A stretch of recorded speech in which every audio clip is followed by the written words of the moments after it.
Welcome to Good God Talks, where we engage in these few minutes of uncommon conversations with God in our everyday life moments. I'm so excited to be talking with you as we're walking through this series on reconstructing faith. And today we're talking real quickly about a faith vocabulary that doesn't need the words should or ought to.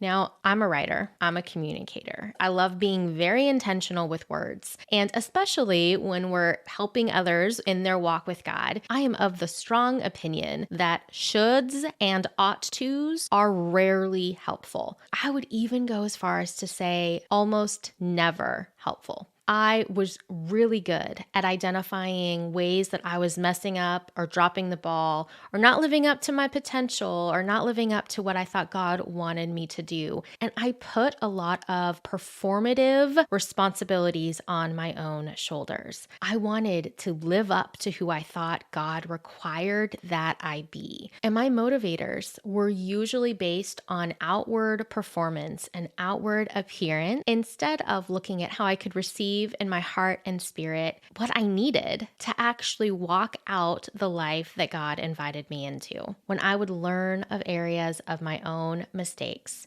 my default response would tend towards negativity toward myself. I would try and push myself harder. I would try and work up what I thought I should have had to be the kind of person I thought I should be. Again, there's that word. I would try and look like I thought I was supposed to look, to be like what I thought I should be, instead of approaching it with curiosity. And that's the invitation that I believe God is offering to us today. When we see areas where we might feel, oh, I should want to read my Bible more. I ought to pray about that. I should have more patience with my children. I ought to want to go to church. I should know more than I do about that area.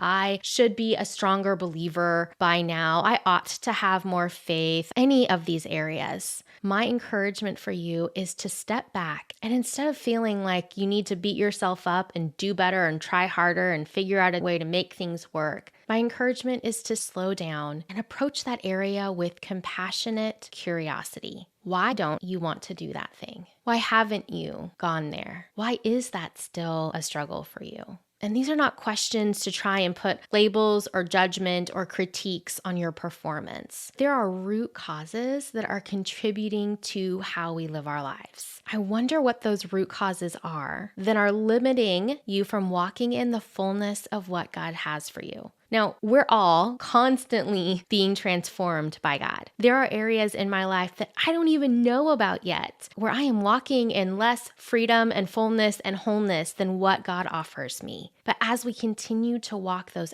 out, the greatest growth comes not from trying to put on the outward appearance or the outward activity we think we ought to have, but instead ask God to transform our loves, to form us in our spirits so that the byproduct that comes out is in line with the fruit of His Spirit. The Bible is full of passages that speak to how man looks at the outward appearance, but God looks at the heart. And I'm going to read just a few of those for us here. In 1 Samuel 16, Samuel is going to appoint the next king of Israel, and God tells him, "Do not look on his appearance or on the height of his stature, because I have rejected him. For the Lord sees not as man sees. Man looks on the outward appearance, but the Lord looks on the heart." In Proverbs 21:2, it says, "Every way of a man is right in his own eyes, but the Lord weighs the heart." In Psalm 51:10, it says, "Create in me a clean heart, O God, and renew a right spirit within me." And so we're going to talk with God today about any shoulds or ought tos, any place where we are putting external requirements on how we show up or our activity.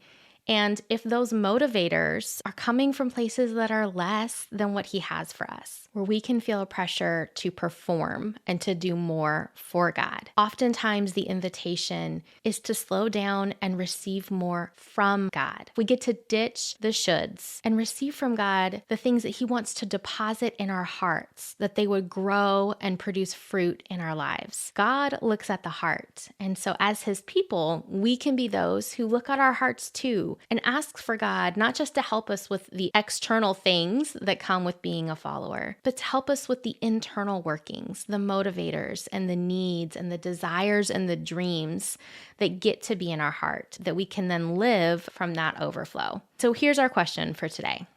God, where am I motivated by shoulds or ought tos? And what do you want to do in my heart regarding that area? Have a good talk.